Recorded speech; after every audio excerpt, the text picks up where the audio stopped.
খাঁটি, সরল ও সুস্থ হচ্ছে সেই মন যে ছোট বড় সব বস্তুকে সমভাবে গ্রহণ করতে পারে।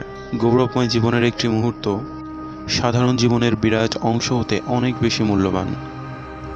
চিন্তার প্রতিফলন ঘটে স্বভাব বা প্রকৃতিতে। যদি কেউ মন্দ অভিপ্রায় নিয়ে কথা বলে বা কাজ করে, দুঃখ তাকে অনুগমন করে। আর কেউ যদি সুচিন্তা নিয়ে কথা বলে বা কাজ করে, সুখ তাকে ছায়ার মতো অনুসরণ করে। জীবন খুবই সংক্ষিপ্ত। তোমার সমস্ত কাজ ঠিক সময় মতো করে ফেলো। জীবন মানে অনিশ্চিত ভ্রমণ। জীবন যতক্ষণ আছে, বিপদ ততক্ষণ থাকবেই। জ্ঞানী লোকেরা আমাকে এই বলে সতর্ক করে যে জীবন হচ্ছে পদ্মপাতার জলের মতো।